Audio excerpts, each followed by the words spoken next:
Hello everyone, welcome to IKTab. So let's start with the newspaper analysis for 26th of March. Now first things first, let's understand कि आज हमें कौन कौन सा news को discuss करना है। देखिए सबसे पहले नीति आयोग का रिसेंटली एक रिपोर्ट आया है that talks about the export के प्रिपेयर्डनेस इंडेक्स के बारे में। तो इस पर्टिकुलर रिपोर्ट के लिए के अंदर से हमारे एग्जामिनेशन पॉइंट ऑफ व्यू से क्या क्या इंपॉर्टेंट है इसके बारे में हम बात करेंगे। Second will talk about India और ओमान के रिलेशनशिप जो लगातार इवॉल्व हो रहा है, उसमें रिसेंटली एक न्यू चैप्टर लिखा गया है जहां पे पीओसी यानी कि प्रोग्राम ऑफ कॉपरेशन साइन हुआ है। Know this particular programme of cooperation किस पर्टिकुलर सेक्टर के अंदर साइन हुआ है that is very very important, और किस तरीके से इंडिया और ओमान अपने रिलेशनशिप को आगे लेके जा रहा है इसके बारे में हमें समझना होगा। थर्ड विल टॉक अबाउट एटीएमएस यानी कि air traffic management system. Know recently कुछ अपडेट्स हुए हैं जहां पे एयरपोर्ट अथॉरिटी ऑफ इंडिया ने कुछ एग्रीमेंट साइन किया है दूसरी कुछ इकोनॉमीज के साथ। क्या है ये, किस तरीके से हमारे इंपॉर्टेंट है और सबसे इंपॉर्टेंट एटीएमएस काम कैसे करती है इसके बारे में हम समझेंगे। And finally will talk about the great Barrier reef जो कि ऑस्ट्रेलिया के अंदर प्रेजेंट है। हमें पता है कि वहां पर जो फिश है, फिश के कलर में लगातार चेंजेस आ रहे हैं और फिश के कलर्स को यहाँ पर कोरल के साथ कनेक्ट किया गया है। तो किस तरीके से फिश का जो कलर है वो कोरल्स के साथ के रिस्पेक्ट में कैसे चेंज हो रहा है इसके बारे में हम समझेंगे। So let's move on to the first one. सबसे पहले हम समझते हैं about the export preparedness index जो कि रिसेंटली 2021 का आया है और इसको नीति आयोग ने निकाला है। So first things first, what is very important from this topic. सबसे पहले चीज जो पूछी जा सकती है कि इसको निकाला किसने, यानी कि नीति आयोग ने इसको निकाला है, this becomes very very important. Second चीज, इस पर्टिकुलर इंडेक्स के अंदर इस साल टॉप किसने किया है। सो द हाईएस्ट जो मार्क्स मिले हैं that has actually gone to Gujarat. मतलब गुजरात को यहां पर सबसे ज्यादा मिले हैं एंड आपको ध्यान रखना है गुजरात यहां पर सेकंड ईयर इन अ रो लगातार इस पर्टिकुलर इंडेक्स के अंदर टॉप कर रहा है। नाउ सबसे पहले हमें समझना यह है कि इस पर्टिकुलर इंडेक्स का मतलब क्या है, ये इंडेक्स एक्चुअली शो क्या करता है। अगर आप इस वर्ड को ब्रेक करेंगे तो it means export preparedness index, right. तो अगर आप इस दो वर्ड को ब्रेक कीजिए, first is export and second is preparedness. Export का मतलब होता है जब कोई सामान हम अपने यहां से कहीं बाहर भेजते हैं, मतलब दूसरे कंट्री के अंदर भेजते हैं। प्रिपेयर्डनेस का मतलब है कि हम किसी चीज को एक्सपोर्ट करने के लिए कितने तैयार हैं। Now this particular index tries to assess, इसको चेक करने की कोशिश करता है कि कोई एक पर्टिकुलर स्टेट जो है वो अपने प्रोडक्ट्स को एक्सपोर्ट करने के लिए बाहर दूसरी कंट्री में या फिर दूसरे स्टेट में भेजने के लिए कितना तैयार है। क्या उसके पास सारे का सारा सामान रेडी है, क्या उसके पास किसी चीज को एक्सपोर्ट करने के लिए मीन्स ऑफ ट्रांसपोर्ट है, क्या उसके पास उतने मैन पावर जो पर्सनल पावर है वो सब है कि नहीं। तो इन सब चीजों को सबको एक जगह पर लेकर आते हैं, उसके थ्रू एक इंडेक्स बनाता है नीति आयोग और उसके थ्रू अलग अलग स्टेट्स को रैंक करता है कि किस तरीके से एक पर्टिकुलर स्टेट रेडी है या फिर नहीं है। ठीक है, उसी चीज में रिसेंटली गुजरात ने टॉप किया है और सेकंड पे महाराष्ट्र है, थर्ड पे कर्नाटक है एंड फोर्थ पे तमिलनाडु है। ऑलराइट, ये हम समझ गए बेसिक चीजें। ऑलराइट, आगे बढ़ते हैं। अब देखिए अगर आपने एक चीज को गौर किया होगा तो गुजरात, महाराष्ट्र, कर्नाटक और तमिलनाडु ये सब के सब कोस्टल स्टेट्स हैं। तो एक चीज समझिए, अगर आपको दो स्टेट के बीच में कंपैरिजन करना हो, जैसे सपोज एक स्टेट यहाँ पर कोस्टल स्टेट है और कोई दूसरा स्टेट जो कि लैंडलॉक्ड स्टेट है। व्हाट इज लैंडलॉक्ड स्टेट, मतलब जिसका डायरेक्टली कोई ओशन का बाउंड्री नहीं होता है उसे कहते हैं लैंडलॉक्ड स्टेट। ऑलराइट, अब अगर आपसे क्वेश्चन पूछा जाएगा, जैसे सपोज आपसे प्री के अंदर क्वेश्चन पूछा जाता है कि एक सामने आपके कोस्टल स्टेट दिया जाता है और दूसरा स्टेट आपके सामने लैंडलॉक्ड दिया जाता है और आपसे पूछा जाता है कि कौन सा स्टेट कंपैरेटिवली एक्सपोर्ट ज्यादा करेगा, तो आपको क्या लगता है। देखिए बहुत ही नॉर्मल सी चीज है कि जो कोस्टल स्टेट होते हैं वो ज्यादा यहां पर एक्सपोर्ट करेंगे because they have sea route. और अभी के टाइम में जो सी रूट होता है वो बहुत ही एक मेजर पार्ट है हमारे जो भी एक्सपोर्ट होता है, हमारा चीजें मतलब एक्सपोर्ट होती है उसमें सी रूट बहुत ही एक मेजर रोल प्ले करता है। दैट इज वाई आपको हमेशा ध्यान रखना है as compare to landlocked state जो कोस्टल स्टेट होगा वो ज्यादा अच्छा एक टाइप का बेटर परफॉर्म करेगा। ठीक है, यह चीज आप समझ गए। ऑलराइट, अब आगे बढ़ते हैं। तो आप समझ गए जो कोस्टल स्टेट्स होते हैं उनका इंडस्ट्रियल एक्टिविटीज भी कंपैरेटिवली बेटर होता है और उनके पास सी पोर्ट्स का एक्सेस होता है। इसका मतलब है ओवरऑल जो इंडिया के ज्यादातर जो एक्सपोर्टिंग स्टेट्स होते हैं वो हमेशा कोस्टल स्टेट्स ही होते हैं। सो इस पर्टिकुलर इंडेक्स का मेन एम क्या है, एम ये है कि हर एक पर्टिकुलर स्टेट का इंडिविजुअली हमें कुछ चैलेंजेस चेक करने हैं, कुछ अपॉर्चुनिटीज चेक करनी है। मतलब किस स्टेट में, कौन से स्टेट के अंदर अगर एक्सपोर्ट करने के टाइम हमारे पास कौन कौन से चैलेंजेस सामने आ रहे हैं और कौन कौन से अपॉर्चुनिटीज हमारे सामने, इन सब चीजों को आइडेंटिफाई करना है, चेक करना है, तब जाकर उसके बेसिस पे हमें कुछ गवर्नमेंट की पॉलिसीज वगैरह बनानी है। उस पर्टिकुलर गवर्नमेंट की पॉलिसीज को आगे ले जाकर हमें एक्सपोर्ट को अपने इंक्रीज करने की कोशिश करनी है। अब देखिए ये वाला जो आप इंडेक्स देख रहे हैं जो कि नीति आयोग बनाता है हर साल, इसके अंदर टोटल 4 पिलर्स हैं, टोटल 11 सब पिलर्स हैं और अराउंड 60 के आसपास में इंडिकेटर्स हैं। देखिए आपको ये चीज तो मालूम चल गया कि इंडिकेटर 60 है, इसका मतलब ये बहुत ज्यादा है, इसको तो बिल्कुल भी ध्यान नहीं रखना है। नाउ दीस सब पिलर्स एंड पिलर्स, इसको हम हल्का सा बैक ऑफ द माइंड ध्यान रख सकते हैं। एंड सेकंड चीज जो आपको ध्यान रखना है कि ये सारे के सारे स्टेट्स एंड सारे के सारे यूनियन टेरिटरीज होते हैं, सबका काउंट होता है। इसका मतलब है कोई स्टेट या यूनियन टेरिटरी इसके अंदर से छूटता नहीं है।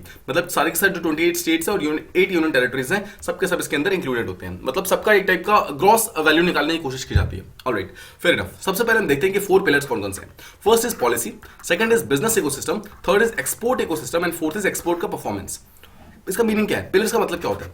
देखिए जब ये इंडेक्स बनाया जाता है, जब नीति आयोग ये पर्टिकुलर इंडेक्स बनाती है तो कौन कौन से पिलर्स को ध्यान में रखती है, मतलब किस किस चीजों को ध्यान रखकर इस पर्टिकुलर मतलब इंडेक्स को बनाया जाता है। तो सबसे पहले नीति आयोग ये चेक करता है कि हर एक स्टेट के पास अपने ट्रेड को इंप्रूव करने का, एक्सपोर्ट्स को इंप्रूव करने का, इंपोर्ट को इंप्रूव करने का एक प्रॉपर पॉलिसी है फिर नहीं है, ठीक है। सबसे पहले तो ये चेक किया जाता है। तो जिसके पास जितना अच्छा पॉलिसी है उसको ज्यादा नंबर मिलते हैं, जिसके पास अच्छी पॉलिसी नहीं है उसको नंबर कम मिलते हैं। ऑलराइट, ये हो गया फर्स्ट पॉलिसी। सेकंड बोलते हैं बिजनेस इकोसिस्टम।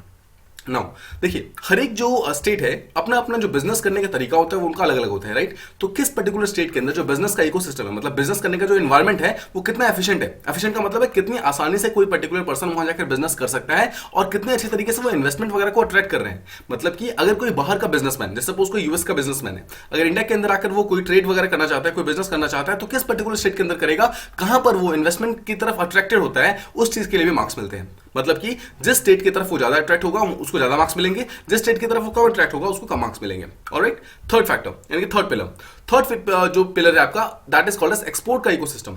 इसका सीधा सा मतलब यह है कि जो आपका बिजनेस एनवायरमेंट है, देखिए ऊपर आपने चेक किया कि जो आपका इन्वेस्टमेंट वगैरह हो रहा है वो कितना आप अट्रैक्ट कर पा रहे हो। यहां पर हम चेक करते हैं कि जो हमारा बिजनेस एनवायरमेंट है एक पर्टिकुलर स्टेट का, उसको असेस किया जाता है, उसको चेक किया जाता है कि क्या वो बेटर है फिर नहीं, क्या उसको और बेटर कर सकते हैं या फिर नहीं कर सकते हैं, राइट। इस चीज को चेक किया था, उसके बेसिस पे मार्क्स मिलते हैं। And finally there is export performance. Now policy, ecosystem और एक्सपोर्ट इकोसिस्टम सबको मिला करके हम किस एक पर्टिकुलर स्टेट जो है किस तरीके का एक्सपोर्ट कर पा रही है, इन सब चीजों को चेक करते हैं, ठीक है। यानी कि आउटपुट जो आउटपुट वगैरह होती है, मतलब कितना स्टेट इस पर्टिकुलर स्टेट ने कितना सच में बिजनेस किया है, कितना एक्सपोर्ट किया है, इन सब के लिए भी एक्स्ट्रा मार्क्स मिलते हैं। ऑलराइट, ये आप समझ गए मेन 4 पिलर्स कौन कौन से हैं। Next thing that comes is 11 सब पिलर्स कौन कौन से हैं। No one is going to ask you कि पिलर्स सब पिलर्स कौन कौन से हैं, but still just keep in mind. First is export को प्रमोट करने का policy. Second is institutional framework, यानी कि जो आपका इंस्टीट्यूशन वगैरह है, अलग अलग जो अपने ऑफिसेस बिल्डिंग्स वगैरह बना रखे हैं अपने एक्सपोर्ट को प्रमोट करने के लिए, वो सब कितने अच्छे हैं। थर्ड इज बिजनेस का एनवायरमेंट, जैसा हमने पीछे देखा। फोर्थ इज इंफ्रास्ट्रक्चर को प्रमोट करना है। नेक्स्ट इज ट्रांसपोर्ट की कनेक्टिविटी, अगर आपने कोई चीज बनाया है, अगर आपको उसको एक्सपोर्ट करना है तो आपका ट्रांसपोर्ट तो स्ट्रांग होना चाहिए obviously. Next is access to finance, आपके पास पैसा कितना है, पैसा होगा तभी तो आप एक चीज को बना पाएंगे, राइट। नेक्स्ट इज एक्सपोर्ट का इंफ्रास्ट्रक्चर। नेक्स्ट इज ट्रेड का support. Next is research and development का इंफ्रास्ट्रक्चर। नेक्स्ट इज एक्सपोर्ट का डाइवर्सिफिकेशन, मतलब कितने ज्यादा, ऐसा ना हो कि आप सिर्फ और सिर्फ पेन बनाते हैं और उसको बेचना स्टार्ट कर देते हैं और आप बोलते हैं कि आपका एक्सपोर्ट इंक्रीज हो गया, ऐसा नहीं होता है। डाइवर्सिफिकेशन होना चाहिए। इसका मतलब है आप पेन के साथ साथ पेंसिल बना रहे हैं, इसके साथ साथ में जो आपके शार्पनर्स होते हैं वो बना रहे हैं, साथ में आप नोटबुक्स वगैरह बना रहे हैं, साथ में आप बुक्स बना रहे हैं। That thing is called as export का डाइवर्सिफिकेशन। मतलब आप सिर्फ एक चीज को आप मतलब सिर्फ एक चीज का एक्सपोर्ट नहीं कर रहे हैं, आप बहुत सारी डिफरेंट चीजों का एक्सपोर्ट कर रहे हैं। एंड फाइनली ग्रोथ ओरिएंटेशन क्या है, मतलब कि एक पर्टिकुलर स्टेट अगर लास्ट ईयर कुछ 100 चीजें बेच रही थी, तो क्या इस साल भी उसने सेम 100 चीजें बेच के फिर इस बार इंक्रीज होकर 110 पहुंचा है, तो क्या वो ग्रो कर रहा है फिर ग्रो नहीं कर रहा है, इस चीज को भी चेक किया जाता है। ये भी एक टाइप का सब पिलर है। देखिए, ये जो सब पिलर है, don't ever try to remember it, इसको याद नहीं करना है, इसको बस समझना है। नाउ देखिए, आपने ये चीज तो देख लिया होगा, ये सब चीजें बहुत ही कॉमन है, ऐसा नहीं है कि इसको आप याद करेंगे तो याद होगा, आप इसको सिंपली समझ जाएंगे तो आपको याद हो जाएगा, बहुत ही इजी सा चीज है ये। ऑलराइट, अब देखिए, जो ये हमारा इंडेक्स है, एक्सपोर्ट प्रिपेयरनेस इंडेक्स जो है, ये टाइप का डेटा ड्रिवन होता है। मतलब ये डेटा को लेता है और डेटा के हिसाब से ही चेक करता है, मतलब डेटा को पहले एनालाइज करता है, उसके बेसिस पे डिसाइड करता है कि एक पर्टिकुलर स्टेट कितना स्ट्रांग है, कितना वीक है इस पर्टिकुलर एरिया के अंदर, और उसके थ्रू हर एक स्टेट का अपना अपना कोर एरिया क्या है उसको मतलब रिकॉग्नाइज करने की कोशिश करता है। समझिए, कोर एरिया का मतलब क्या है। जैसे सपोज गुजरात है, तो क्या गुजरात यहाँ पर हर एक चीज को अकेला एक्सपोर्ट करता रहेगा? नो, गुजरात के पास कुछ कोर सेक्टर्स है, कुछ कोर सेक्टर जैसे कि आयरन स्टील हो गया, जैसे कि उनके पास कुछ जो भी मतलब बहुत सारे जो एग्रीकल्चर प्रोडक्ट्स वगैरह हैं वो सब गुजरात से बहुत ज्यादा निकलते हैं। अगर आपको कॉटन एक्सपोर्ट करना है तो आप महाराष्ट्र की तरफ जा सकते हैं। अगर आपको पेपर चाहिए, अगर आपको कोई मसाले वगैरह चाहिए तो you can go to South India, right. तो इस तरीके से आप डिफरेंट चीजों को चेक कर सकते हैं। तो इसे कहते हैं कोर एरियाज। हर एक स्टेट का अपना खुद का कुछ ना कुछ स्ट्रॉन्ग एरियाज होते हैं। वो जो स्ट्रॉन्ग एरियाज होता है ना, that thing is called as core area, और हर एक स्टेट का अपना अपना अलग अलग होता है। इसलिए इसी चीज को आइडेंटिफाई करना, ये सब इसी मतलब ये जो इंडेक्स है इसका मेन एम है। इसके अलावा हमारे इंडिया का पोटेंशियल कितना है, कितना ग्रोथ पोटेंशियल है, कितने अच्छे तरीके से हम इस चीज को हाईलाइट कर सकते हैं, कितने अच्छे तरीके से हम इसको एक्सप्लोर कर सकते हैं, इन सब चीजों को चेक करना इस पर्टिकुलर इंडेक्स का मेन काम है। ठीक है, आई होप आप इन चीजों को समझ रहे हैं। अब देखिए, जब भी कोई इंडेक्स बनता है ना, तो हमेशा एवरी सिंगल टाइम हमारे डिफरेंट स्टेट्स को 4 पार्ट में डिवाइड किया जाता है।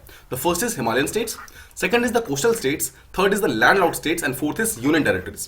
First things first, let's talk about the Himalayan states. Himalayan states कौन से हैं? So if this is our India, तो ये वाले जो पार्ट है ना, देखिए यहां से लेकर के हिमालय स्टार्ट होता है हमारा, यानी कि जम्मू कश्मीर से लेकर के हिमाचल, उत्तराखंड, सिक्किम, अरुणाचल, फिर उसके बाद सारे के सारे नागालैंड, मणिपुर, मिजोरम और सारे मतलब ये सब, these are called as Himalayan states. तो इस हिमालयन स्टेट्स में अगर आपसे कोई पूछेगा सबसे बेटर एक्सपोर्ट करने की तैयारी किसके पास है, दैट इज उत्तराखंड। टॉप पे उत्तराखंड चल रहा है, सेकंड पे we have Himachal Pradesh, third पे वी हैव त्रिपुरा, फोर्थ पे Sikkim, fifth Manipur. No need to remember all 5, just remember the top 1। अगर आपको उत्तराखंड पता है that is more than enough. ठीक है, Uttarakhand. Okay, now second let's talk about the landlocked states. जितने भी ऐसे स्टेट हैं जो कि कोस्टल बाउंड्री के साथ टच नहीं करते हैं, उन स्टेट में सबसे टॉप पे कौन स्टेट है, मतलब सबसे ज्यादा एक्सपोर्ट कौन करता है? फर्स्ट पे हरियाणा, जस्ट रिमेंबर, ठीक है। सेकंड पे उत्तर प्रदेश, थर्ड पे एमपी, फोर्थ पे पंजाब, फिफ्थ पे Telangana. Again you need to remember just 1 और 2। अगर आपको टॉप 1 से 2 याद है, that is more than enough. Alright, let's go to the third one, coastal states. Coastal states का हमने अभी देखा था जस्ट। गुजरात टॉप पे, महाराष्ट्र सेकंड पे, थर्ड पे कर्नाटका, फोर्थ पे तमिलनाडु, फिफ्थ पे Andhra Pradesh, and finally we have union territories. यहाँ पर फर्स्ट पे दिल्ली, सेकंड पे गोवा, थर्ड पे जम्मू कश्मीर, फोर्थ पे चंडीगढ़ एंड फिफ्थ पे पुडुचेरी। ऑलराइट, ये आपने बेसिक समझ लिया। देखिए अगेन सबके आपको टॉप 5 याद नहीं करने हैं, 1 या 2 टॉप के याद है, that is more than enough. आपको बताऊं चाहिए कि हिमालयन स्टेट्स में टॉप उत्तराखंड ने किया है, कोस्टल स्टेट्स में गुजरात ने किया है, लैंडलॉक्ड स्टेट में हरियाणा ने किया है, और यूनियन टेरिटरीज में दिल्ली ने किया है, that is more than enough. इतना याद है तो हो गया काम। ऑलराइट, आगे देखते हैं इस चीज से और क्या समझना है हमें। अब हर एक स्टेट के आगे देखिए एक स्कोर लिखा हुआ है, स्कोर को ध्यान से देखिए। अगर आप हिमालयन स्टेट का देखेंगे तो हिमालयन स्टेट में टॉप किया उत्तराखंड ने, बट उत्तराखंड का स्कोर कितना था, जस्ट 40.79, ठीक है। अब लैंडलॉक्ड स्टेट, अगर आप लैंडलॉक्ड स्टेट्स को देखेंगे तो हरियाणा ने टॉप किया और उसका स्कोर कितना था, 53.20। इसका मतलब क्या है, हिमालयन स्टेट का जो टॉपर था यानी कि Uttarakhand, that was comparatively lower as compare to landlocked state. तो अगर आपसे स्टेटमेंट पूछा जाता है कि अगर कंपेयर करना है हिमालयन स्टेट्स को और लैंडलॉक्ड स्टेट्स को, तो इन दोनों स्टेट में से बेटर मतलब कौन से स्टेट्स ने किया है, मतलब हिमालयन स्टेट्स और लैंडलॉक्ड स्टेट में से बेटर किसने किया है, तो we have the answer landlocked states ने बेटर किया है। देखिए बिकॉज अगर आप टॉप 5 हिमालयन स्टेट्स का नंबर देखेंगे तो 40, 40, 27, 27, 15, बट अगर आप लैंडलॉक्ड की टॉप 5 देखेंगे तो 53, 51, 51, 50, 47। अगेन जस्ट रिमेंबर, हमें किसी के नंबर याद नहीं कर रहे हैं, हम ट्रेंड समझ रहे हैं। ट्रेंड का मतलब है we are trying to understand कि किस टाइप के स्टेट जो हैं वो ज्यादा बेटर तरीके से एक्सपोर्ट कर रहे हैं और कौन कौन से ऐसे हैं जो ज्यादा एक्सपोर्ट नहीं कर पा रहे हैं। सिमिलरली लेट्स कंपेयर, देखिए हमने देखा हिमालयन स्टेट और लैंडलॉक्ड स्टेट में कौन सा बेटर कर रहा है, landlocked states. Alright, now let's compare it this landlocked state with union territories. अगर हम इन दोनों को यहां पर कंपेयर करते हैं तो देखिए लैंडलॉक्ड स्टेट्स का टॉप कौन सा है, हरियाणा यानी कि 53।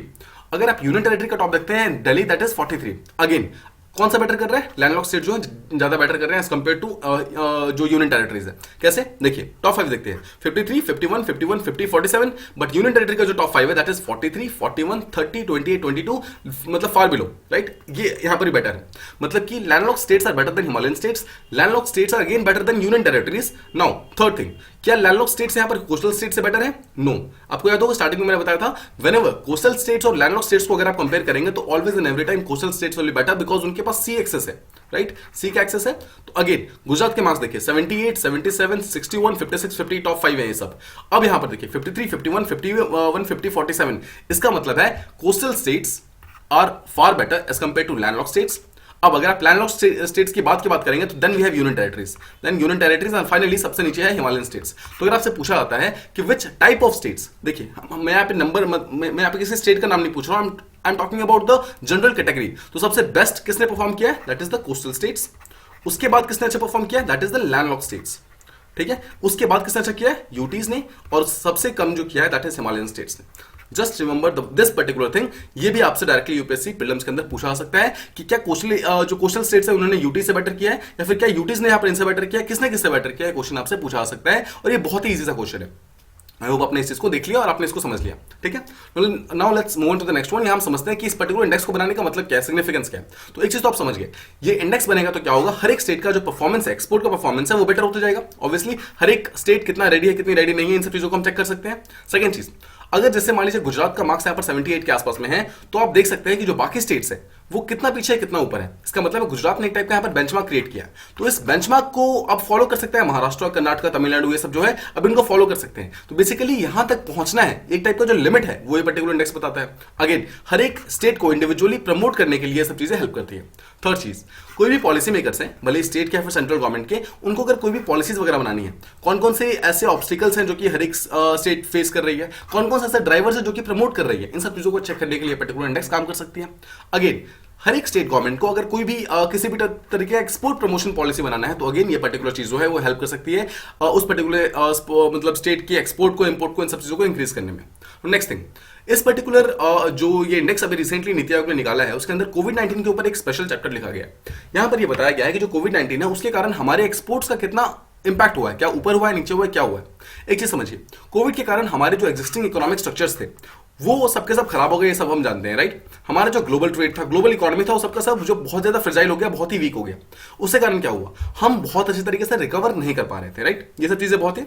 अब देखिए एक चीज समझिए, क्या हमने फिर से प्री पैंडेमिक जो एरा था हमने क्या फिर से उसको अचीव कर लिया? No, we are still far from it. हमने इसको अचीव नहीं किया है, बट स्टिल इंडिया ने एक्सपोर्ट को बहुत ही अच्छे तरीके से फिर से स्ट्रेंथन कर लिया।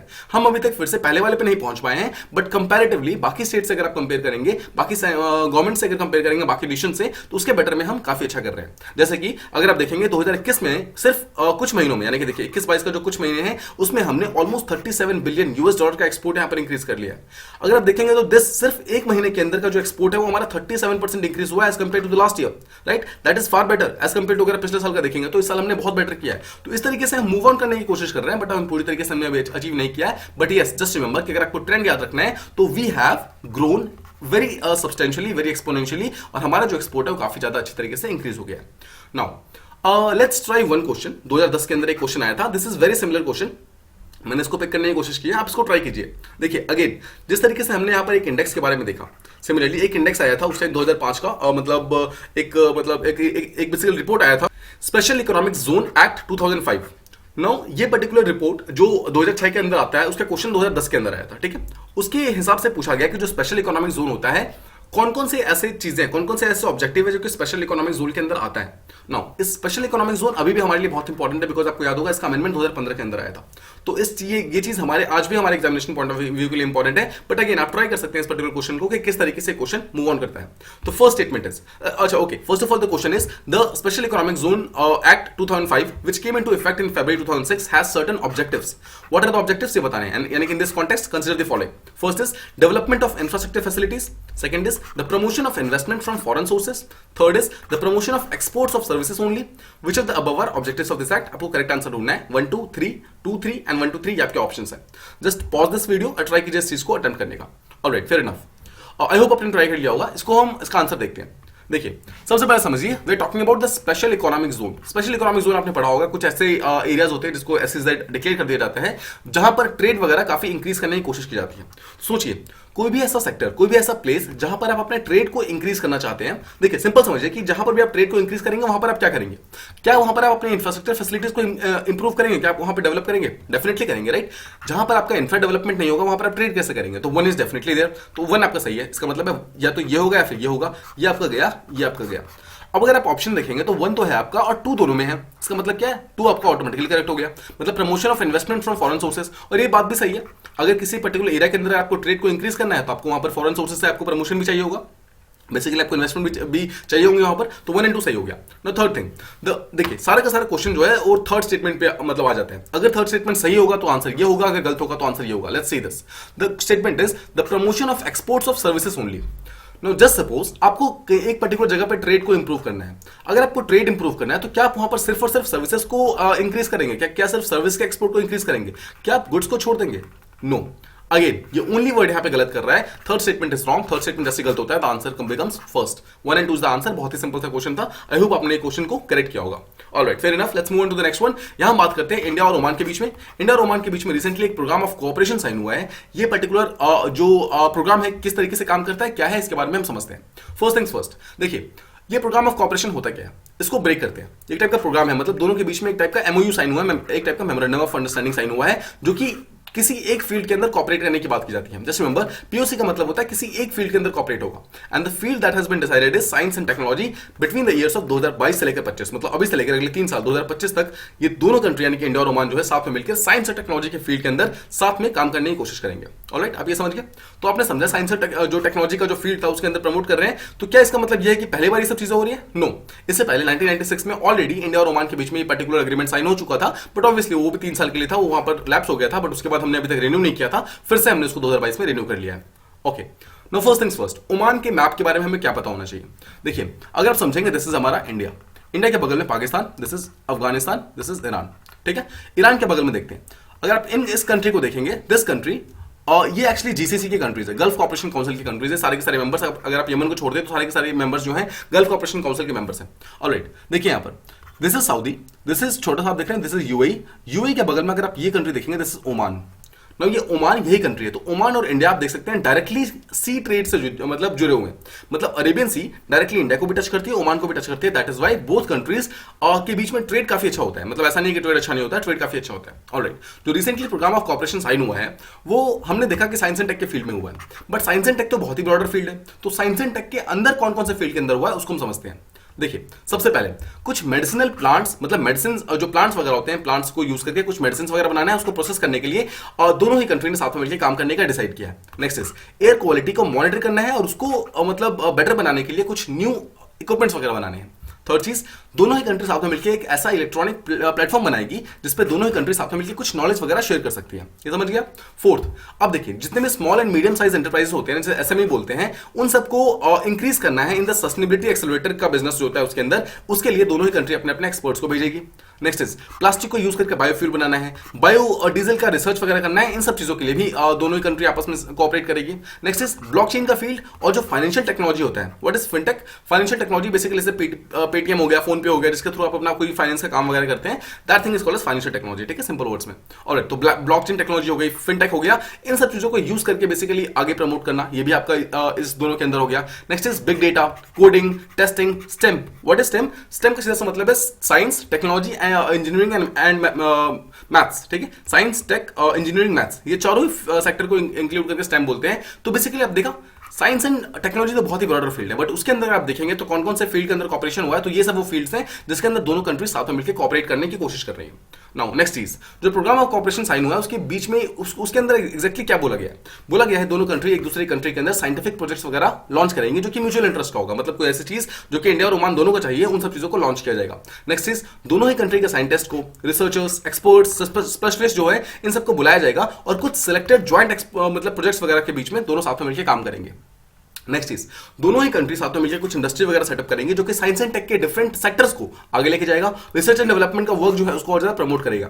एंड नेक्स्ट चीज जो बोला गया है, अगले 3 साल 2022 से लेकर 25 के बीच में कम से कम एक वर्कशॉप हर साल होगा, एक बार इंडिया में, एक बार ओमान में, जहां पर कुछ साइंस एंड टेक के ऐसे एरियाज होंगे जहां पर दोनों मिलकर बातचीत करेंगे, प्रॉब्लम को, जो भी प्रॉब्लम्स वगैरह उसको सॉल्व करने की कोशिश करेंगे। ठीक है, ये हमने समझ लिया कि प्रोग्राम ऑफ कॉपरेशन में क्या क्या चीजें बोली गई है।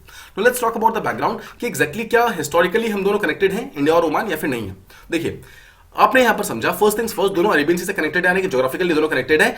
आपको पता होना चाहिए कि हिस्टोरिकली और कल्चरली भी दोनों कनेक्टेड है। बिकॉज अगर आपको पता होगा तो इंडिया के साथ ओमान जो है काफी दिनों से ट्रेड करता है, हिस्टोरिकली काफी ज्यादा ट्रेड वगैरह करता है। अगर आपको पता होगा कि 1498 के आसपास में जब वास्को डी गामा पहली बार इंडिया आया था, तो उस टाइम जो अरब्स वगैरह, देखिए जो अरब्स, आपने ये मॉडर्न हिस्ट्री के अंदर पढ़ा होगा, जब वास्को डी गामा जब इंडिया आया था तो उस टाइम ऑलरेडी केरला के पार्ट में अरब्स ऑलरेडी ट्रेड कर रहे थे। Who were these Arabs? These Arabs were a part of Oman. These Arabs were a part of Saudi. These Arabs were a part of Iran. तो Oman was also a part of those trading groups जो कि actually India के अंदर already trade कर रहा था. ठीक है, तो आप ये चीज समझ गए. नेक्स्ट चीज देखिए, ओमान का जो सल्तना, जो मतलब बेसिकली सुल्तान है, यानी कि सिंपल वर्ड्स में जो ओमान का जो सल्तनत है, वो एक बहुत ही इंपॉर्टेंट स्ट्रेटेजिक पार्टनर है, जो मतलब जो कि इंडिया का है और गल्फ कंट्री के बीच में. तो जैसा मैंने आपको पीछे बताया था, वो सारे के सारे कंट्री जो है they are called as gulf countries, और वो सबके साथ जो इंडिया का रिलेशनशिप है काफी अच्छा है. स्पेशली ओमान जो है वो जीसीसी का मेंबर है, यानी कि गल्फ कोऑपरेशन काउंसिल का मेंबर है. तो यहाँ पर एक क्वेश्चन आता है, गल्फ कोऑपरेशन काउंसिल के अंदर क्या क्या आता है. देखिए, दिस इज यहाँ पर, ये तो हमारा पाकिस्तान हो गया. पाकिस्तान के अगर ये वाला पार्ट देखें, this is India, right. This is Pakistan, this is Afghanistan, this is Iran, और ये वाला हमारा पार्ट है, दिस इज ओमान. यहाँ पर यूएई हो गया, हमारा सऊदी हो गया, यहाँ पर कतर है, यहाँ पर बहरेन है, कुवैत है. ठीक है, ये सब देखिए, अगर आपने देखा तो जीसीसी के मेंबर कौन कौन से, सऊदी हो गया, कुवैत, बहरेन, कतर, यूएई और ओमान, ये 6 मेंबर्स हैं जो कि जीसीसी के मेंबर्स हैं. जस्ट रिमेंबर कि यमन है, Yemen is not a part of this thing. ठीक है, यमन का काफी बार बार क्वेश्चन आता रहता है, क्या यमन इसका पार्ट है या फिर नहीं है. जस्ट रिमेंबर कि यमन इसका पार्ट नहीं है. ऑलराइट, गल्फ कोऑपरेशन काउंसिल का मेंबर नहीं है. ऑलराइट, तो आप ये समझ गए कि एक्जैक्टली गल्फ कोऑपरेशन काउंसिल में अगर इंडिया को अपने रिलेशनशिप को इंप्रूव करना है तो ओमान एक बहुत ही इंपॉर्टेंट कंट्री है, and that is why India अपने रिलेशनशिप को ओमान के साथ काफी स्ट्रॉन्ग बना के रखता है. Apart from this, there is a body called as Indian Ocean Rim Association. इसका भी इंडिया एक बहुत ही इंपॉर्टेंट मेंबर है. जितने भी इंडियन ओशन के मेंबर्स हैं, उन सब के मेंबर्स काफी इंपॉर्टेंट है. बेसिकली मतलब जो इंडियन ओशन रिम एसोसिएशन के मेंबर्स हैं, उसमें ओमान भी है और इंडिया भी है, दोनों. यहां पर भी दोनों के रिलेशनशिप काफी अच्छे हैं. इसके अलावा there was a sultan of Oman, जो कि 2007 तक बेसिकली सुल्तान उनका नाम था सुल्तान कबूस और उनको इंडिया ने गांधी पीस प्राइज दिया था 2019 के अंदर बिकॉज उन्होंने काफी कोशिशें की थी इंडिया और ओमान के रिलेशनशिप को और ज्यादा इंप्रूव करने के लिए और जो गल्फ रीजन है उसके अंदर पीस को प्रमोट करने के लिए। तो just remember Gandhi peace prize जो है नाम से पता चल रहा है कि पीस का प्राइज है, बेसिकली कोई भी ऐसा पर्सन जो कि पीस को प्रमोट करता है उनको ये प्राइज दिया जाता है। और उन्होंने जो सुल्तान कबूस थे जो कि ओमान के सुल्तान थे उनको ये पर्टिकुलर अवार्ड दिया गया था 2019 के अंदर 3 साल पहले। Alright, now the question comes कि ओमान का स्ट्रेटेजिक सिग्निफिकेंस क्या है इंडिया के लिए, इंडिया क्यों ओमान के साथ अपने रिलेशनशिप को काफी अच्छा रखना चाहते हैं। फर्स्ट थिंग्स फर्स्ट, ओमान जो है स्टेट ऑफ हॉर्मूज के गेटवे के ऊपर खड़ा है। नाउ सबसे पहले समझते हैं कि स्टेट ऑफ हॉर्मूज है कहां पे। देखिए दिस इज ओमान, हमने देखा ओमान और दिस इज ईरान। ओमान और ईरान के बीच में आप ये वाला छोटा सा पार्ट देख रहे हैं, this is called as a strait और इसी को स्टेट ऑफ हॉर्मूज कहते हैं because there is a place called as Hormuz यहां पर यूएई के अंदर प्रेजेंट है। ठीक है, अब देखिए समझिए, स्टेट ऑफ हॉर्मूज जो है ये वो एरिया है जहां से सबसे ज्यादा ऑयल वगैरह हमारे पास आता है। मतलब हमारा जो 2/3 से ज्यादा ऑयल है हमारा इंडिया का वो देखिए यहाँ पर सऊदी से आता है, यहाँ पर कुछ पहले ईरान से आता था ऑब्वियसली, और यहाँ से मतलब ये सब कंट्री जो है यहाँ से हमारा ऑयल आता है, यानी 2/3 जो ऑयल है हमारा वो यहीं से आता है। That is why state of Hormuz बहुत इंपॉर्टेंट है और स्टेट ऑफ हॉर्मूज के ऊपर गेटवे के ऊपर ओमान खड़ा है। तो ओमान के साथ हमारा रिलेशनशिप बहुत ही इंपॉर्टेंट है। सिमिलरली यूएई के साथ, ईरान के साथ हमारा रिलेशनशिप बहुत ही इंपॉर्टेंट है। अब देखिए स्टेट ऑफ हॉर्मूज के साथ में अगर आप नीचे की तरफ आएंगे यहाँ पर तो इसी पार्ट में देयर इज एक और स्टेट है यहाँ पर, इरिट्रिया, जिबूटी, इथोपिया, इन सब के पास में, यहाँ पर यमन वगैरह के पास में there is a state called as Bab el Mandeb. Bab el मंदाब state भी बहुत इंपॉर्टेंट है। देखिए ये वाला पार्ट वो रेड सी वाला पार्ट है। रेड सी एक ऐसा पार्ट है जिसके ऊपर ऑलमोस्ट हर एक कंट्री यहाँ पर राइट नाउ कैप्चर करना चाहती है बिकॉज माना जाता है more than 50% of the world trade right now इस पर्टिकुलर रेड सी से होकर ट्रैवल करती है।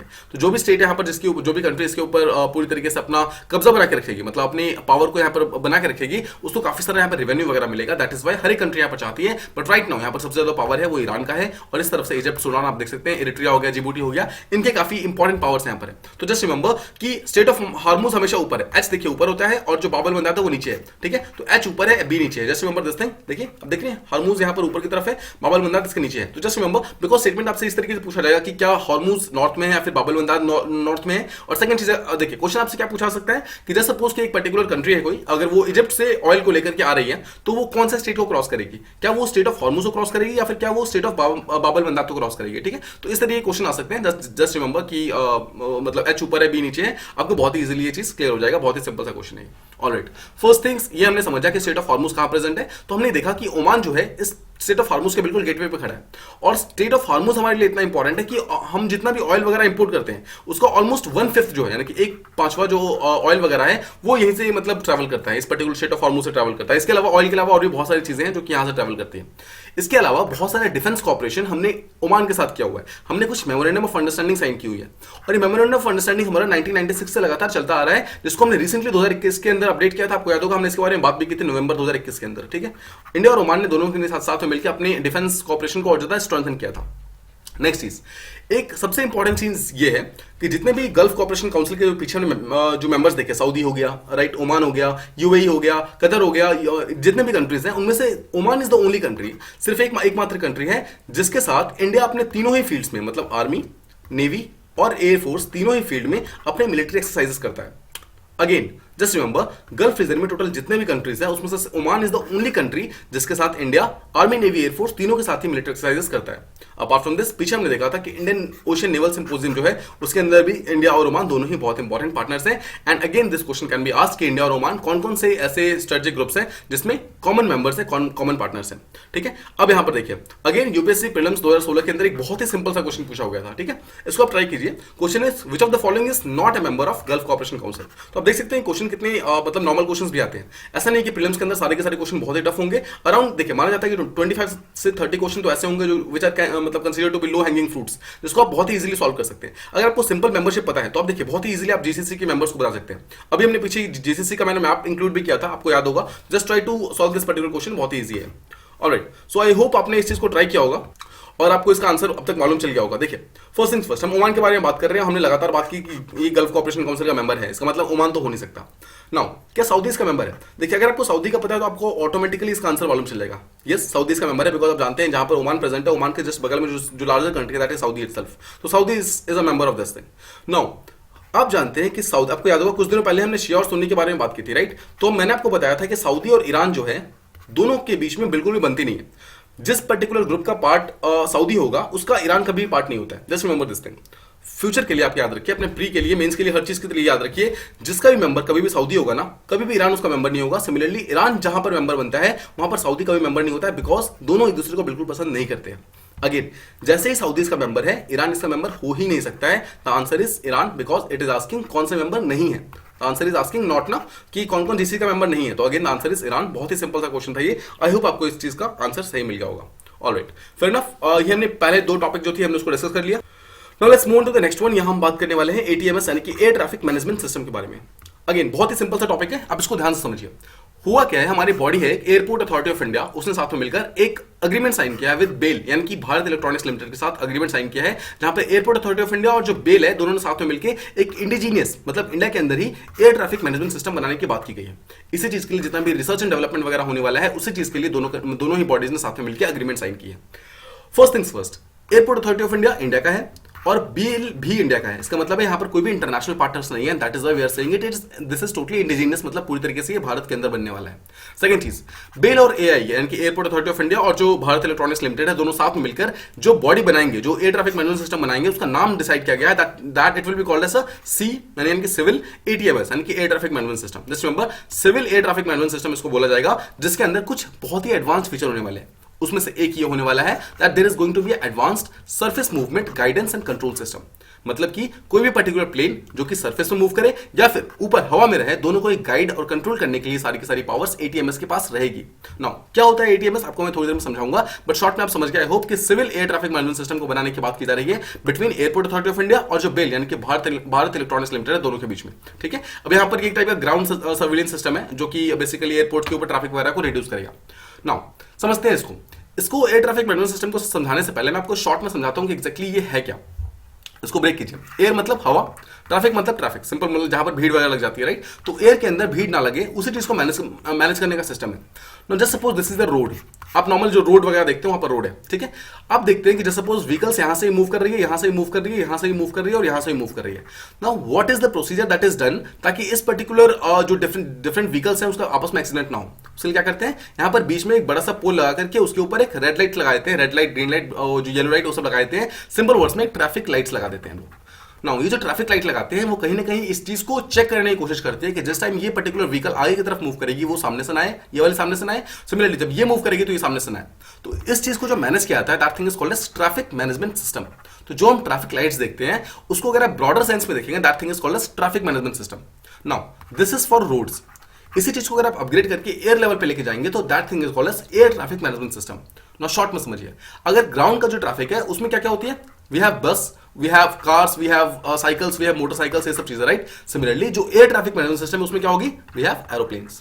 सिंपल वर्ड्स में हमारे हवा के अंदर जितने भी एरोप्लेन्स वगैरह मूव कर रहे हैं उनका आपस में कोई भी कोलिजन ना हो जाए, आपस में वो लोग टकरा ना जाए या फिर एक जगह पर कहीं भीड़ ना लग जाए। इन सब चीजों को प्रॉपर्ली मैनेज करने के लिए there is a thing called as ATMS यानी कि एयर ट्रैफिक मैनेजमेंट सिस्टम। इसी के बारे में हम बात कर रहे हैं। नाउ आई होप आपको बेसिक चीजें समझ आई कि एक्जैक्टली एटीएमएस है क्या और क्या काम होगा। अब तक आपको ये भी समझ आ गया होगा। अब मैं आपको समझाता हूं कि क्या एक्जैक्टली। देखिए, जितने भी एयरपोर्ट्स वाला सिस्टम होता है, जहां पर भी एयरपोर्ट्स होते हैं उसके आसपास में या फिर एयरपोर्ट्स के अंदर में कहीं पर भी कोई भी प्लेन्स आपस में कोलाइड ना कर जाए, आपस में टकरा ना जाए और हर एक दो प्लेन के बीच में सेफ डिस्टेंस मेंटेन होना चाहिए। इन सब का मेन काम जो होता है that is controlled by air traffic control.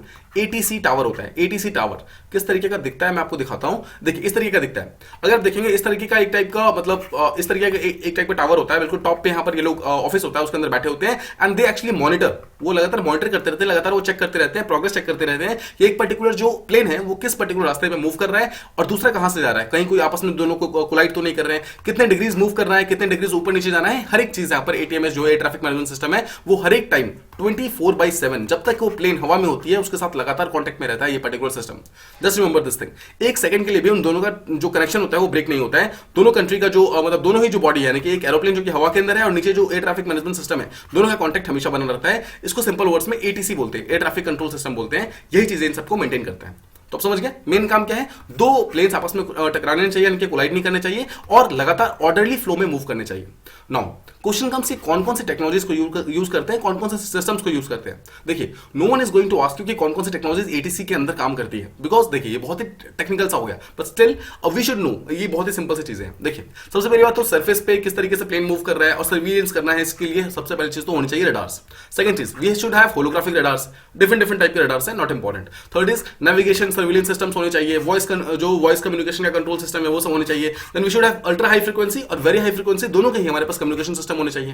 Then we should have different जो फ्लाइट्स वगैरह है उनका डेटा इन्फॉर्मेशन डिस्प्ले इक्विपमेंट्स होना चाहिए, जो टीवी वगैरह लगी होती है बड़े बड़े, जहां पर डेटा वगैरह सब कुछ डिस्प्ले हो रहा होता है। नेक्स्ट इज रेडियो का जितना भी सिग्नल्स वगैरह उसको कैच करने के लिए मॉडर्न चाहिए, रिसीवर्स चाहिए, जो ट्रांसीवर्स होते हैं ये सब चाहिए। देन जो भी अगर दो प्लेन्स आपस में आ रही हैं उनको आपस में कहीं कोलाइड ना हो जाए, कोलिजन ना हो जाए, उसको अवॉइड करने का सिस्टम चाहिए। तो ये सब कुछ टेक्नोलॉजीज है। देखिए, दीज आर नॉट ऑल, और भी 1000 टाइप की और टेक्नोलॉजीज होंगी, but these are not important from हमारे एग्जामिनेशन पॉइंट ऑफ व्यू से। तो जितना इंपॉर्टेंट था उतना हमने देख लिया है। मेन चीज हमारा क्या है, जो एआई है उसने किसके साथ साइन किया है, बेल के साथ साइन किया है, that is very very important. Next is, इस पर्टिकुलर एग्रीमेंट का मेन सिग्निफिकेंस क्या है, एम क्या है। एम ये है कि दोनों ही जो बॉडीज हैं साथ में मिलकर कुछ स्ट्रेंथ्स और कैपेबिलिटीज के बारे में बात करेंगी कि बेल और एआई के साथ में मिलकर किस तरीके से एयरपोर्ट को और ज्यादा मॉडर्नाइज कर सकते हैं, किस तरीके से अपॉर्चुनिटीज को और ज्यादा यूज कर सकते हैं, सेफ्टी को मेंटेन कर सकते हैं। दो प्लेन के बीच का जो सेपरेशन का जो मतलब जो प्लेस है, जो मतलब जगह है दो प्लेन के बीच में, उसको सेपरेशन को और ज्यादा इंक्लूड कर सकते हैं, अपग्रेड कर सकते हैं। Similarly there is a thing called as ANS, यानी कि एयर नेविगेशन सर्विस होता है, उसका जो इंफ्रा होता है उसको किस तरीके से अपग्रेड कर सकते हैं ताकि वो ज्यादा एफिशिएंटली काम करे।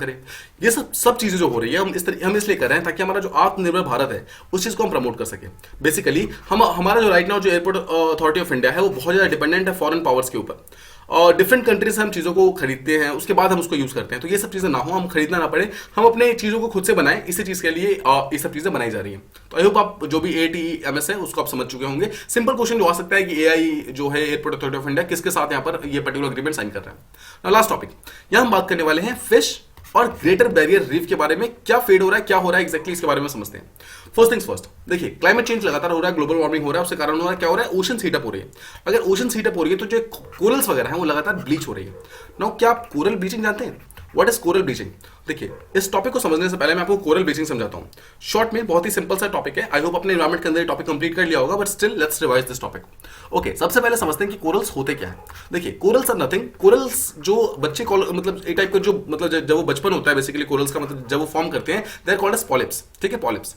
नाउ जो पॉलिप्स होते हैं वो कभी भी अकेले सर्वाइव नहीं कर सकते। ठीक है, सिंपल वर्ड्स में पॉलिप्स हमेशा एल्गीज के साथ रहते हैं। नाउ कौन सा एल्गीज? ऐसा नहीं कि किसी भी एल्गीज के साथ रहना स्टार्ट कर देंगे, जिस एल्गी के साथ रहते हैं दे आर कॉल्ड एज जूज़ैंथेलीज। ठीक है, जूज़ैंथेलीज। ऑलराइट, सो इसका मतलब क्या है? अगेन पॉलिप्स यानी कि कोरल्स। देखिए, कोरल्स को बेसिकली पॉलिप्स बोल रहे हैं, तो आप सिंपली कोरल पॉलिप्स बोल सकते हैं। साथ में जो जूज़ैंथेलीज हैं दोनों साथ में मिलकर सिम्बायोटिक रिलेशनशिप में रहते हैं।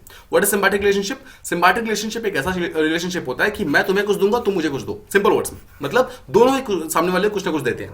तो अगर आप यहां पर इसको ब्रेक करेंगे तो कोरल जो है, कोरल्स यानी कि जो पॉलिप्स हैं वो जूज़ैंथेलीज को क्या देते होंगे? सोचिए, जो एल्गीज वगैरह हैं उनको रहने का जगह मिलता है, मतलब they need a place to live, तो दैट इज वाई कोरल्स के ऊपर वो रहते हैं। तो अगर आप देखेंगे तो इसको जूम किया गया है, दिस इज टाइप का पॉलिप है, और आप देख सकते हैं ये सब एल्गीज हैं।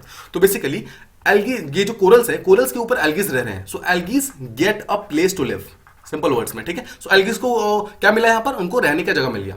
बदले में कोरल्स को क्या मिला? देखिए, एल्गीज जो होते हैं, एल्गी एक टाइप का फोटोसिंथेसिस करने के लिए कैपेबल होते हैं। इसका मतलब है एल्गीज अपना फूड प्रिपेयर कर सकते हैं। तो एल्गीज जब फूड प्रिपेयर करते हैं तो उसमें से कुछ पार्ट वो लोग एल्गीज को, मतलब ये जो कोरल्स होते हैं उनको प्रोवाइड करते हैं। ठीक है, आप समझ के बेसिक चीज है। फिर समझते हैं, एल्गीज जो है, एल्गीज को रहने की जगह मिलता है और बदले में कोरल जो होता है उनको खाने के लिए न्यूट्रिएंट्स मिल जाता है, खाने के लिए खाना मिल जाता है। तो दोनों का यहाँ पर बल्ले बल्ले हो जाती है, दोनों काम हो जाता है। ऑलराइट, फिर ना यहाँ पर आप समझिए कि कोरल्स किस तरीके से काम करते हैं। तो कोरल्स और एल्गीज हमेशा साथ में काम करते हैं। अब एक चीज समझिए, कोरल जो होते हैं ना वो बहुत ही सेंसिटिव होते हैं। सेंसिटिव किस चीज को? सनलाइट को लेकर के, किसी भी तरीके का चेंज इन एनवायरनमेंट, इन सबको लेकर बहुत ज्यादा सेंसिटिव होते हैं। तो जैसे ही उनके ऊपर कोई भी एक्सट्रीमिटीज आएगी ना, जैसे जैसे जैसे सपोज ये टाइप के कोरल्स हैं, तो जैसे सपोज कि आप जिस पर्टिकुलर पानी में ये प्रेजेंट है वहां का पानी अगर आप वार्म कर दोगे, मतलब पानी को अगर आप गर्म कर दोगे, तो क्या होगा? इस पर्टिकुलर कोरल जो पॉलिप्स हैं उनके अंदर बेसिकली एक टाइप का सेंसिटिविटी का जो भी वो होते हैं ना, वो प्रॉब्लम स्टार्ट हो जाती है। उसी कारण वो क्या करते हैं, धीरे धीरे से एल्गीज को अपने ऊपर से हटाना स्टार्ट कर देते हैं। ठीक है, समझिए। तो क्या होता है, कोरल्स अभी भी प्रेजेंट है, कोरल ने क्या किया, एल्गीज को अपने ऊपर से हटाना स्टार्ट कर दिया। नाउ देखिए, कोरल ने जैसे ही एल्गीज को हटाना स्टार्ट कर दिया, एल्गीज तो हट गया, एल्गीज को चलो ठीक है रहने का जगह नहीं मिल रहा था, एल्गीज हट गया वहां से। बट बदले में कोरल को नुकसान क्या हुआ? नुकसान ये हुआ कि उनका जो फूड मिल रहा था, उनको खाना मिल रहा था, वो खाना मिलना बंद हो गया। अब जैसे इनको खाना मिलना बंद हुआ, इनकी बॉडी का जितना भी पार्ट सब था, मतलब जो भी इनके बॉडी का जो कलर था, वो कलर सारा का सारा चला गया, बिकॉज इनके पास अब खाने को खाना नहीं रहा। That is why they become pale, और ये पूरे के पूरे व्हाइट हो जाते हैं। These white corals they are called as coral bleaching. आपने ब्लीचिंग पाउडर देखा है? ब्लीचिंग पाउडर, जब आप एक ब्लीचिंग पाउडर को देखेंगे they are pure white, right? Same चीज यहां पर कोरल के साथ होता है। जो कलरफुल जो कोरल्स होते हैं वो एक्चुअली यहां पर क्या हो जाता है, ब्लीच हो जाते हैं और पूरी तरीके से यहां पर व्हाइट हो जाते हैं। This thing is called as coral bleaching. मैंने आपको काफी डिटेल के अंदर समझा दिया। आई होप आपको कोरल ब्लीचिंग एक्जैक्टली समझ आ गया कि किस तरीके से काम करती है। नाउ अगेन, क्लाइमेट चेंज हो रहा है तो क्या हो रहा है? क्लाइमेट चेंज के कारण ग्लोबल वार्मिंग हो रहा है, उसके कारण ओशंस टेंपरेचर बढ़ रहा है। ओशन का टेंपरेचर बढ़ने के कारण ओशंस हीट अप कर रहे हैं, and that is why coral जो होते हैं वो एल्गीज को अपने ऊपर से हटा देते हैं। उसके कारण कोरल्स लगातार ब्लीच होना स्टार्ट हो जाते हैं। ये चीज क्लियर है? ऑलराइट। अब देखिए, ऑस्ट्रेलिया जो है, ऑस्ट्रेलिया के ऊपर एक ग्रेट बैरियर रीफ है। नो, ग्रेट बैरियर एक प्लेस का नाम है, उसी के ऊपर एक रीफ है। कोरल जहां पर भी रहते हैं ना, वहां पर वो रीफ फॉर्म करते हैं, ठीक है? तो जस्ट सपोज आप सिंपल समझ सकते हैं, जहां पर हम रहते हैं उसे घर बोलते हैं, कोरल का जो घर है उसे रीफ कहते हैं, सिंपल वर्ड्स में, ठीक है? तो ऑस्ट्रेलिया के अंदर there is a place called as Great Barrier Reef. मैं आपको दिखाता हूं कहां प्रेजेंट है ये चीज, ठीक है? आपको ये चीज क्लियर हो जाएगा। Alright, this is Australia. देखिए, दिस इज ऑस्ट्रेलिया। आप लार्जर मैप देखिए, और ऑस्ट्रेलिया का बिल्कुल यहां पर ईस्टर्न साइड में देखिए, यहां पर ईस्टर्न साइड देख रहे हैं आप? This is a kind of a reef. ये रीफ फॉर्म किया जहां पर बहुत सारे कोरल्स वगैरह प्रेजेंट है, और ये इतना लार्जर है कि दैट यहां पर ग्रेट बैरियर रीफ फॉर्म होते हैं। नाउ इसी चीज को ग्रेट बैरियर रीफ कहा जाता है। जस्ट रिमेंबर कि ग्रेट बैरियर रीफ कहां प्रेजेंट है? ऑस्ट्रेलिया के अंदर प्रेजेंट है। ये एक बहुत ही इंपॉर्टेंट प्लेस है, बिकॉज यहां पर क्या होता है, एक तरफ से यहां पर वार्म ओशन वाटर आता है और एक तरफ से कोल्ड ओशन वाटर आता है, जो कि टकराते हैं। नाउ एक चीज आपको समझना है, जहां पर भी वार्म ओशन वाटर और कोल्ड ओशन वाटर टकराएंगे ना, वहां पर क्या होगा? वहां पर फिश फॉर्मेशन होती है। फिशिंग के लिए सबसे बेस्ट जगह वही होती है। सबसे ज्यादा फिश वगैरह वहीं पाए जाएंगे जहां पर वार्म वाटर और कोल्ड वाटर टकराते हैं। तो एक तरफ यहां पर वार्म वाटर और कोल्ड वाटर टकराते हैं, तो वहां पर आपने दो चीज समझी। पहली बात तो आपने देखा वहां पे कोरल्स बहुत सारे प्रेजेंट है, और सेकंड चीज वहां पे फिश वगैरह बहुत सारे प्रेजेंट है। तो रिसेंटली एक स्टडी हुआ है जहां पर यह पाया गया है कि ये जो पर्टिकुलर प्लेस है, वहां पर पिछले कुछ सालों से जो फिश वगैरह है, फिश की कम्युनिटीज हैं, उनके कलर्स लगातार लूज हो रहे हैं। देखिए, हमने एक तरफ देखा कि कोरल से कलर तो लूज हो रहे हैं, कोरल तो यहां पर अपने कलर से हट करके ब्लीच हो रहा है, उनका वो व्हाइट हो जा रहा है, वो तो समझ आ रहा है। बट इसके अलावा जो फिश वगैरह है, उनके खुद के कलर लूज होने स्टार्ट हो गए। इसी चीज को समझने के लिए स्टडी की गई है, और स्टडी का जो भी रिपोर्ट वगैरह है, उसको ग्लोबल चेंज बायोलॉजी नाम का एक मैगजीन है, उसके ऊपर स्टडी किया गया, उसको उसके ऊपर पब्लिश किया गया है। नॉट इंपॉर्टेंट, समझते हैं क्या हुआ क्या है। देखिए, यहां पर जो रिपोर्ट है, उसके अंदर स्टडी के अंदर यह बोला गया है कि जब भी आसपास का एनवायरमेंट चेंज हो रहा है ना, उसके कारण जो भी फिश की कम्युनिटीज है, उनका कलर चेंज हो जा रहा है। फिर समझिए, फिश का कलर चेंज होने का सिंपल रीजन ये है कि आसपास की जो कम्युनिटीज है वो चेंज होनी स्टार्ट हो गई है।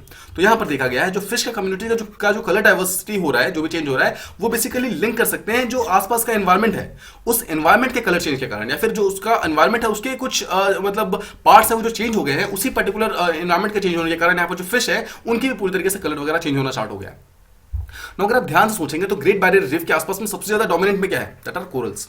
ना इसी कोरल्स के अंदर चेंजेस होने के कारण यहाँ पर फिश के जो चेंजेस है वो भी यहाँ पर होने स्टार्ट हो गए हैं। फिर समझिए, जितने भी कोरल्स वगैरह यहाँ पर ग्रेट बैरियर रीफ के अंदर प्रेजेंट है ना, इस कोरल के अंदर क्या हुआ है? ब्लीचिंग स्टार्ट हुई है।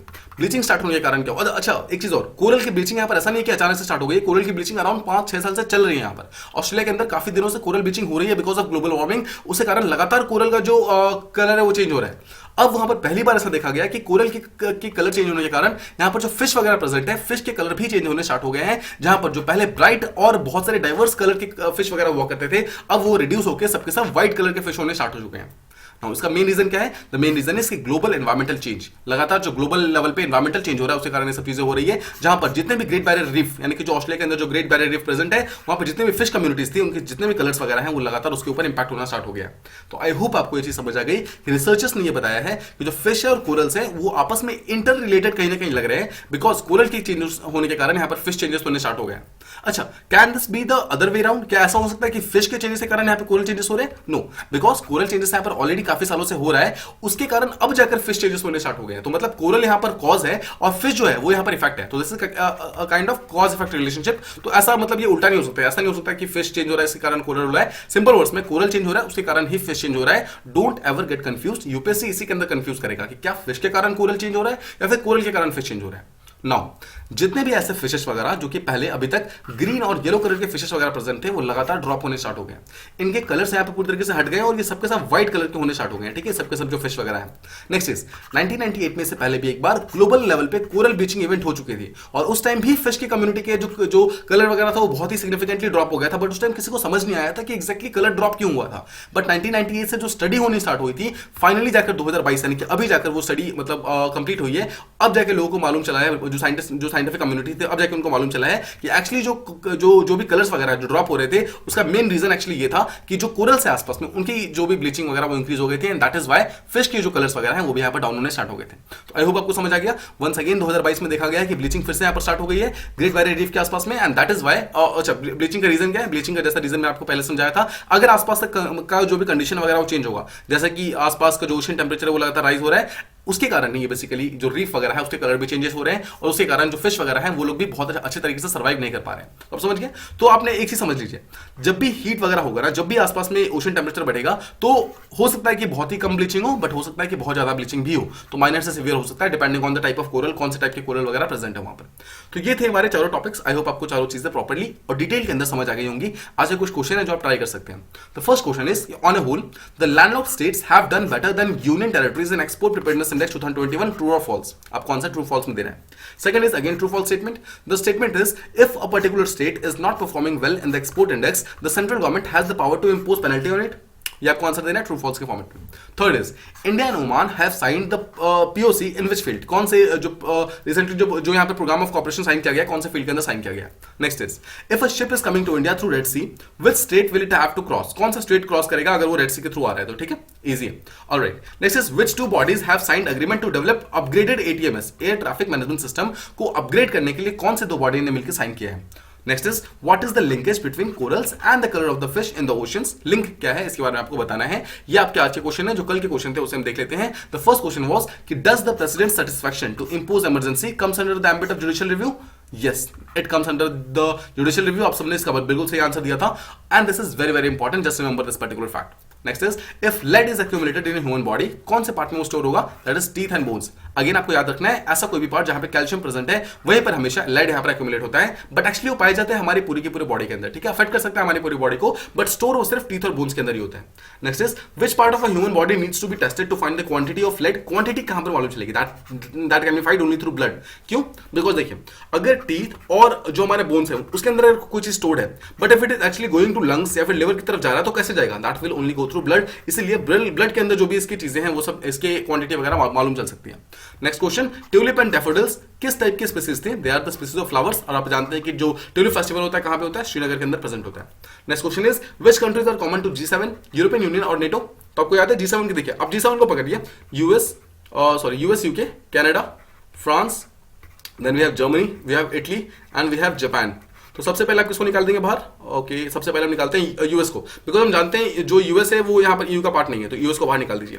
अगेन, क्या आप कनाडा को बाहर निकाल सकते हैं? यस ऑफ कोर्स, बिकॉज ये भी ईयू का पार्ट नहीं है। क्या आप जापान को बाहर निकाल सकते हैं? Yes of course. तो बचा यूके तीनों का पार्ट है, फ्रांस तीनों का पार्ट है, जर्मनी तीनों का पार्ट है, इटली तीनों का पार्ट है। This is the answer. आपने सबने इसका बिल्कुल सही आंसर दिया है। This is the kind of question जो कि यूपीएससी के अंदर बहुत ही सिंपली पूछा सकता है। देखिए, आप देख सकते हैं क्वेश्चन बहुत ही सिंपल है, बट हल्का सा वहां पर जो माइंड है उसको आपको हल्का सा presence of mind up use करेंगे, बहुत इजीली आपका आंसर आ जाएगा। सो ये था हमारा आज के सारे क्वेश्चन एंड सारे टॉपिक्स। आई होप आपको सारी चीजें प्रॉपर्ली समझ आ गई होंगी।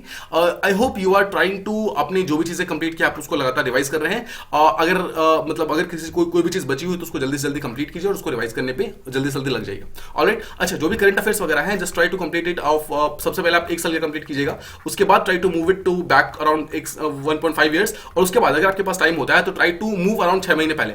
तो टेक्निकली जो यूपीएससी होता है उसके अंदर 2 साल का करंट अफेयर पूछा जाता है हमेशा, but just try to complete first of all पिछले 1 साल का, मतलब कि जो भी आप लास्ट ईयर देखिए, just try to cover it from April. ठीक है, अप्रैल 2021 से लेकर के आपका अप्रैल 2022, अप्रैल में नहीं, एक्चुअली मार्च 2022 तक अगर आपको कंप्लीट है तो that is more than enough, because April के अंदर तो हमारा पेपर यहाँ पर बन जाएगा, बिकॉज जून के अंदर एग्जाम है, तो आप समझ सकते हैं कि अप्रैल से पेपर कंपाइलेशन वगैरह स्टार्ट हो जाएगा, तो उसके बाद आपको करने की जरूरत नहीं है। आप मार्च 31 को करंट अफेयर्स करना इस साल के लिए बंद कर सकते हैं at least, but don't just ignore the newspaper वगैरह आपको पढ़ते रहना है। Apart from this, just keep revising the static subjects, because static subject are going to be very very important. ठीक है, तो ये है हमारा आज का discussion. I hope you like it. अगर आपको अच्छा लगे तो please do like, share and please subscribe to the channel. Thank you so much for listening.